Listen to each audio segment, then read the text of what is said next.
So here at Heroic Media, we discuss news headlines that deal with family, marriage, and life. And we focus on those topics because they're so foundational, so fundamental to our society. Exactly. And a lot of times the stories we'll discuss are about topics like abortion, euthanasia, embryonic stem cell research, human cloning, and homosexual marriage. Exactly. So what's our first story, Michelle? Thanks, Patrick. First for today. Amid a string of undercover videos showing the trafficking of baby organs by Planned Parenthood, the Catholic behind the investigation speaks out.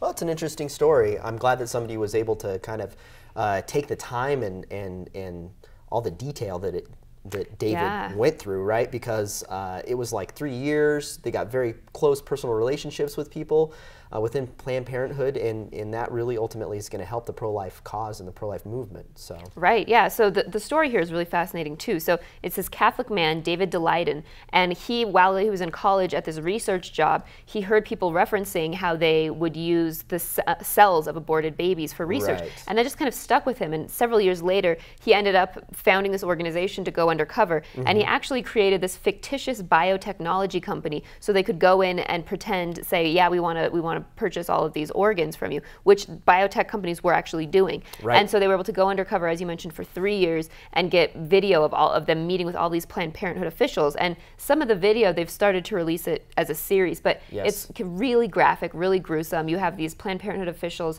casually talking about, oh yeah, the lungs are usually worth this much, the heart, the liver, we can change the abortion procedure to make sure we really get that organ really well and stuff like that. Yeah, I just did a 17-weeker this morning, like I saw in one of the most recent videos. It's just like very casual, like, oh yeah, we just crushed this baby and got these organs and then sold.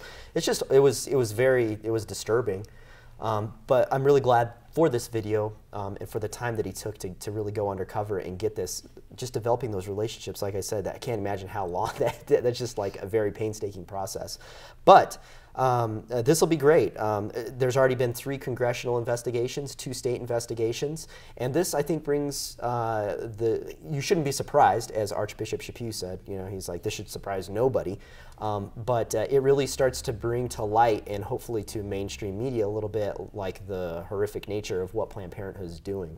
Not only are they killing innocent babies, but then they're also doing it in such a way that they can harvest organs and skirt federal laws. I mean, just what they're doing is horrible, but then on top of that, they're also, violating federal laws and doing some pretty awful things. Right, and they're saying that what they're doing is legal because they're saying, well, tissue donation is legal. You're allowed to get a certain amount of income. A specimen fee. Specimen fee. So we're just getting compensated for it. So there's some question about loopholes and how much is a reasonable compensation. And as you mentioned, Congress is looking into this. But just the flippant way that the people were talking about it in the video, and they said, oh yeah, we like to see how much we can make and stuff like that. It's really, if nothing else, a very disturbing mentality. And hopefully this will show people the humanity of it. Yeah, absolutely. Because a blob of tissue doesn't have a heart and lungs and liver. Like when you think about these organs, this is clearly a human being. So I think that's one of the most valuable things that people are taking away from this video. Absolutely, it's very two-faced. How can you on one leg say, okay, hey, this is just a blob of tissue,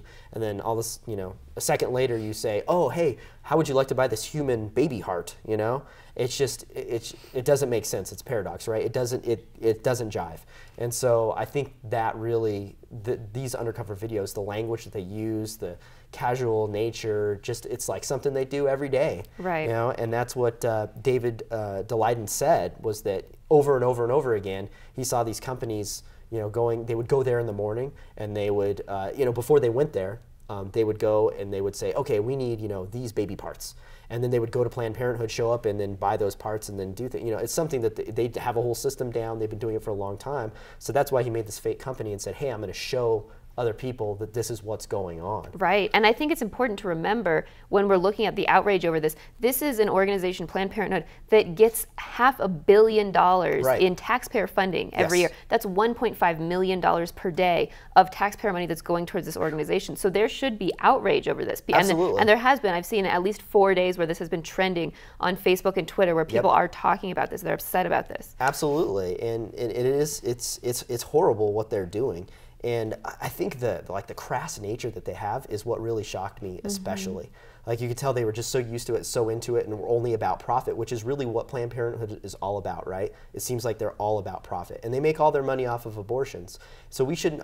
Taxpayers should not be funding them to kill babies, and then they also are making, arguably making millions of dollars off of the sale of these body parts that they're not supposed to be selling. Right, exactly. And you mentioned Archbishop Chaput and his reaction that this shouldn't surprise anyone. I think that's really interesting. His quote here, this is the Archbishop Charles Chaput of Philadelphia. He said, "This is who Planned Parenthood is and what it does. It's been part of the organization's gene code from the start. The logic of its disdain for new life is just working itself out." So you just see, when you don't respect human life, then why not sell the organs? Absolutely. Couldn't agree more. All right, in our next story, the Oregon bakery that was fined for not baking a cake for a same-sex wedding has raised over $350,000 in 2 months, breaking the crowdfunding site that they decided to use. They broke that record, basically. And so this was really amazing because, well, first of all, let's get to the story, right? So the story goes that Sweet Cakes by Melissa, which is in Oregon, owned by Aaron and Melissa Klein. What they did was they had a lesbian couple that came in and they said, "Hey, we would like you to bake a cake for our same-sex ceremony." And they said, "Sorry, our religious convictions say that we can't partake in that, and so we're not going to." And of course, then lawsuits and legal battles and everything ensued. And what ended up happening was the Oregon Labor Commission said, "Hey, you got to pay this couple $135,000. And so that, of course, put them out of business because they're a small cake shop. And so they went to a crowdfunding source. Originally, they went to GoFundMe. And they were able to raise over $100,000 there, $109,000 initially. And then GoFundMe decided to change their policies because they didn't agree with them and said, "No, sorry, we won't allow you to raise money on our site." So they went to a different site, a different crowdfunding site called Continue to Give, which is described as a faith-based giving platform. And there they've been able to break all those records, raise over $350,000 on that site in 2 months. In just 2 months. And I think it's even approaching 400,000 now. It keeps growing. People are still donating. So really incredible to see. I think there's two really important points that we have to keep in mind here. The first one is that they didn't say we won't serve these individuals. We won't serve lesbians and gay individuals. It's not about the person being homosexual. What they said is we disagree with this ceremony. So yes, we'll bake a cake for your birthday, for your graduation, but we won't bake a cake for this particular ceremony because we believe that this is not marriage. It's about the ceremony, not the person. So that's a really important distinction. And the second thing that's important to note is that this happened in 2013, the initial case. And at that time, the state of Oregon didn't recognize same-sex marriage. So they were just agreeing with the state. How can that be discriminatory and bigoted when they were doing exactly what the law said? Their definition of marriage was aligning with the legal definition of marriage. So before, all these people are calling them bigoted and so hateful, but really that was the norm and that was the legal standard as well at that time. Yeah, absolutely. And I think this case really just goes to show also how certain people in a position of authority can really crush someone who has differing beliefs like this. And it's just kind of sad to see that happen, But what is nice about this story is to see the support that they've generated from people. This will help them pay for legal fees, help them be able to just pay for food and whatever else that they need, and, due to the closure of their shop. And that's the thing, you have to remember, their shop closed down. So it's great that they have this money to help them out, but they don't have their business anymore. And how many other business owners is this going to happen to where they won't have that support and they just end up shutting down? And we see this not only with this battle over marriage, but also the HHS mandate, the Little Sisters of the Poor. We've talked about their case. Just in so many instances now, you have the government saying you have to violate your beliefs or we will put you out of business. That's exactly what is happening. And to quote Mike Huckabee, he's a conservative author and politician, he said, even prior to this Supreme Court decision regarding same-sex marriage, there are many examples of businesses fined, penalized, or economically terrorized because the owners held to their convictions about marriage based on their religious views. So it's kind of been building, and I think now that there is a law behind it, a federal law behind it, it's only going to get worse. And that's what some of the justices warned about, right? Justice Samuel Alito said, this decision will be used to vilify Americans who are unwilling to assent to the new orthodoxy. And so even before the ruling was handed down, you know, these types of things were forecast to happen. And even this case, like you said, happened before the Supreme Court ruled on same-sex marriage. And so it's only going to get worse, and it's going to be a real battle. I think there's going to be a ton of legal cases and things like that. Right, absolutely. And it's kind of sad, too, that nowadays you can just, you know, if your feelings are hurt, you can go sue someone. You know, it's what it seems like to me, under this guise of discrimination. And then it's also really bothersome to me that it's lumped under like, oh, you're this bigot, you're like a racist. Right, it's the same thing. Right, I think that really is troubling. It is troubling, and it's not the same thing because, you know, whereas with racism, that is who a person is. It's not their actions. Right, exactly. And so we're disagreeing with these actions. We don't want to be a part of these actions. And, you know, our First Amendment rights should protect us from that. And so obviously there's going to be a lot of battling going on regarding what constitutes something that can be, you know, exercised in a public place like a business. And so we'll see what happens. Yep, we'll see how it all unravels. Exactly. Coming up after the break, we'll have Heroic Media's news director to continue the discussion on same-sex marriage. Stay tuned.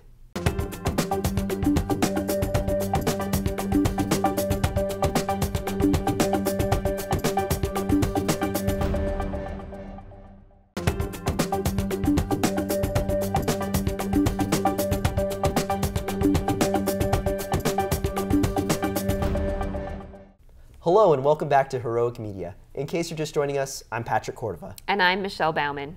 In our next story, Heroic Media news director Jenny Eubing recently participated in a multi-session online dialogue about the Supreme Court's ruling on same-sex marriage. She said it was part of an effort to promote respectful discussion and disagreement.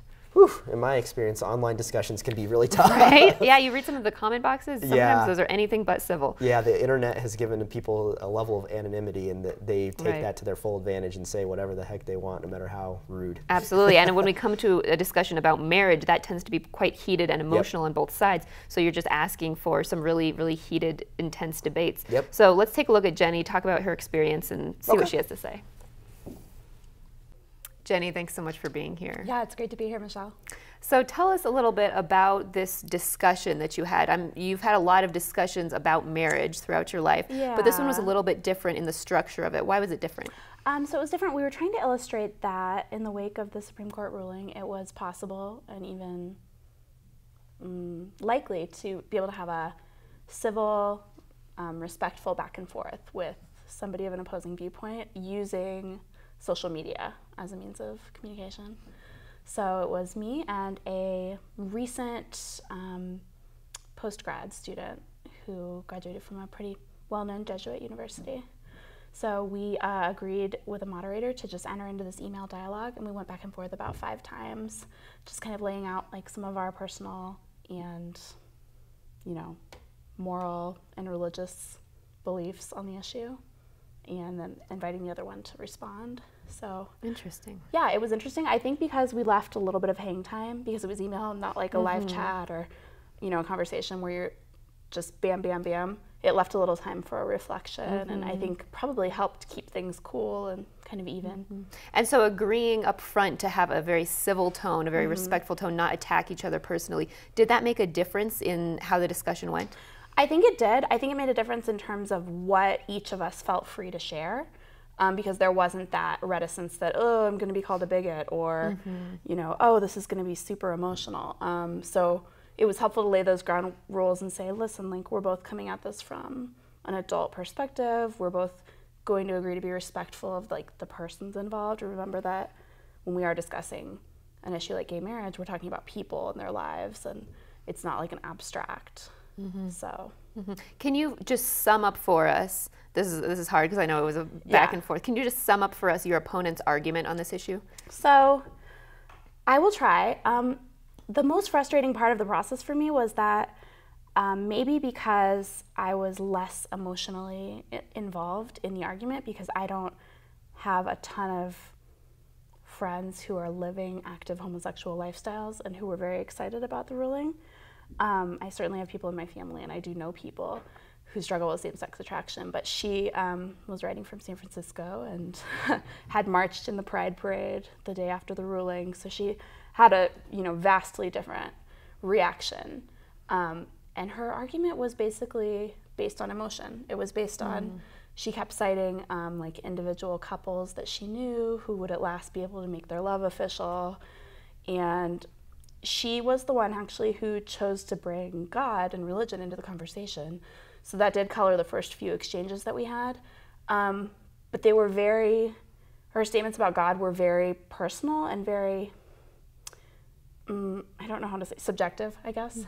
So one of her main arguments was that the God she's known her whole life embraces homosexuality, and he created gay marriage. And so I challenged her to like explain like, well, where do you find that in like your experience of God? Like, where can you back that up with like any kind of scriptural reference or church teaching? And well, it's just what I've experienced in my heart. So there was just a lot of, you know, it's hard, and it really drove home for me the reality that relativism really is like deeply damaging. And that, I think more than anything, has been what's eroded our ability to have these frank civil discourses with one another. Because if you can't pin, you know, your position on any one objective truth, I mean, we ended up just actually talking past each other civilly, but it was like we were in two different rooms. Right. If you can't agree that there is an objective truth outside of what you experience in your heart, then it's, you know, how can you ever arrive at the same point? Can you summarize for us your response to what she was saying? Yeah. My three main points were that marriage is a specific and particular and intelligently designed kind of love, and it has a natural end, which is, you know, the mutual good of the spouses and the procreation of children. She actually flatly rejected that marriage and children have any connection. She said at one point, there's no connection between sex and babies. Interesting. Which I would beg to differ. And that marriage is a separate decision made by two consenting adults, and the decision to procreate is on another layer entirely, and to each couple their own. So she denied that intrinsic connection. And then my second point was that the reason that the state is invested and engaged in marriage at all is to protect and to set aside like special rights for children. So if marriage has nothing to do with children, why should the state be involved? And her response to that was, love is love, which meant whatever she wanted it to mean, I suppose. And then the final piece being just that while people are free to pursue whatever their individual passions may be, there is like an objective moral order. And so we want people to live in accordance with their nature and the way that they were designed, because that's where like authentic happiness comes from, even in the midst of difficulty. So we were both advocating for the happiness of the persons involved. We just had really different opinions on what could make a person happy. That's a very interesting insight. Yeah. Just to clarify for our viewers, even though I think it's good that you had this discussion and this debate with this other Catholic who's disagreeing with you, but just to be clear, the church is very clear here on her teaching. There is no room for Catholics to support same-sex marriage. Actually, there's a document that Pope Benedict released about this that said, even though it's just on a civil level, even though it's just civil gay marriage, Catholics actually have a duty to oppose it and to speak out against it. So there's only one correct Catholic opinion on this, and that's the one that you've been expressing that is in alignment with the church teaching. One last question for you, Jenny. What did you get out of this? What was your experience of it, and what do you hope your readers get out of seeing this back and forth, this dialogue, this discussion? I think my takeaway was just that there's a lot of work to be done in terms of personal evangelization, like just on a person-to-person, relationship-by-relationship level. People are not well schooled in the art of logic or reasoning necessarily anymore. So there's just a lot of catch-up to be done before you can even get to the point where you're having that disagreement about what marriage is. And then I just wanted to close with a quote by Pope Francis, which he said during an address last summer, and that's that you children have a right to a mother and a father. And Pope Francis, our beloved Jesuit pontiff, is certainly holding the correct opinion on that. So. Absolutely. Wonderful. Well, Jenny, thank you for being here as always. Wonderful. Yeah, you're welcome. Thanks for having me. Wow, that's a great discussion that you two had.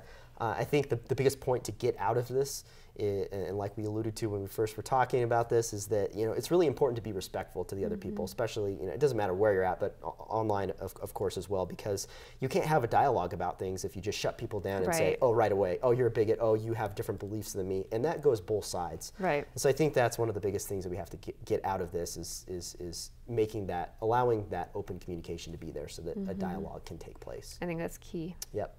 All right, stay tuned. Coming up after the break, we have one more story.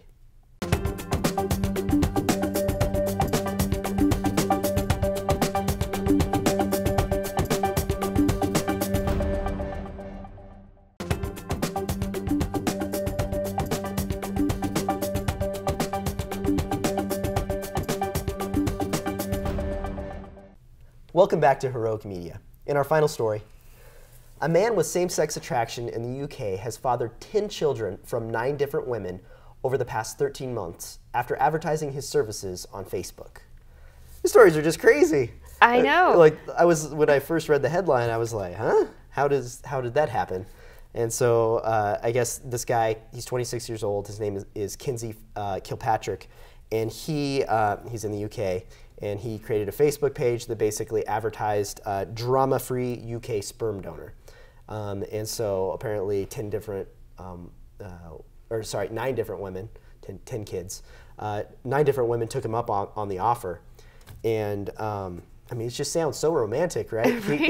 He's like, hey, you want to meet in a hotel room or at your house, and I'll produce some sperm that you can then put in like a turkey baster basically and inseminate yourself. So that's what he does. Right, and these are primarily lesbian couples that he is donating his sperm to. And so he says he's the father of 7 children that have been born, 3 more that are due to be born pretty soon here. And I mean, there's just kind of layers of strangeness to this story. But I think it all comes down to a cultural misunderstanding of sex. Yes, so it does. I mean, sex is intrinsically connected to babies, and as Jenny referenced in our last segment, that the person she was debating against said, no, there's no connection. There's no connection between marriage or sex and babies. And I think this just sort of shows what happens when you lose that cultural understanding. And it also breaks down the familial bond. And I think it's really important, and it really shows how our relationship with God as society as a whole has broken down as well, because marriage is the place where sex is supposed to take place, and it's supposed to image God. And God is a triune God, Father, Son, and Holy Spirit. And the love between the Father and the Son is so real that it creates a third person, the Holy Spirit. So likewise, in marriage, the bond between a man and a woman is supposed to be so strong that relationship produces another person. So we kind of image God in marriage, and this is not imaging God in any way. And so, or not in many ways. And so obviously every child is precious, and so are these children, but the way in which the ends don't justify the means, right? And so that's why he's doing this, is he feels sorry for these people, these lesbian couples that can't have children, naturally. And so he is offering his services to these women. And so one of the things that he said too that I thought was very alarming, but also spoke a lot to why he may think that this is okay, is his own relationship with his family, right? Right. A lot of times when you see people that are doing immoral acts like this, you can tell that they just grew up in that situation, so that's why they believe what they believe. And so his father left him when he was 5 years old. And he said, my mom did a great job. She did a better job than any man could have, so I don't see what's wrong. Kids don't, basically he says kids don't need a father because women can raise their kids better. Yeah, he actually said that. He said, I couldn't think of anything better than to have 2 moms. Women just do a better job. They've got it in their blood. So he doesn't believe that having a consistent present father figure is important for kids at all. He said, I don't feel like I need to know the babies or stay in touch with their families. I just provided the sperm. I'm not attached to them. So he doesn't believe that these children need a father at all. Yeah. And yet then, right after that, he said in the article that now he's desperate for a child of his own. So he just said that women do a better job. Men shouldn't be involved in raising kids. They're no good at it. Leave it to the women. And now he's like, I want a child. Yeah. So unfortunately, we have this commodification of the child. The child is a commodity. Now I want one. Exactly. So it's really sad that even though he believes it's best for children to not have a father, he wants to be a father, an active father in this child's life because that's what he wants. So there's a lot of contradictions here. It's very, very sad. It is. It's just, you just see all kinds of levels of brokenness. You do, all kinds of levels of brokenness. And I think the people that are affected the worst and the most by this are the children, right? Because these kids in these situations where they don't have a father in that relationship, you know, to raise them and to teach them and to do all the things that are fatherly things, right? That they'll be missing out on. I think that, you know, they're going to be confused, and they're going to have. It's going to be troubling for those children being raised like that, and especially like you alluded to, that he, you know, is kind of contradictory in his beliefs, and then he goes, yeah, I found a lesbian couple who want to co-parent with me, and so it's like this very different view of, I guess, what parenting is, you know, and what it should be, and I liked what you said about making children into a commodity, because that's exactly how I felt when I was reading this. I was like, oh, it's just kind of like a thing that you want to go get and buy. Right. But that's not what children or family are about. Absolutely. So. All right, that's it for this week on Heroic Media. Please join us next week for all the up-to-date news on the pro-life issues that matter to you. Please feel free to write to us with any comments, questions, or news tips at news@heroicmedia.org. And please visit our website at heroicmedianews.org, where you can check out more stories like the ones we discussed on this episode. That's it for this week. Until next time, keep us in your prayers. God bless.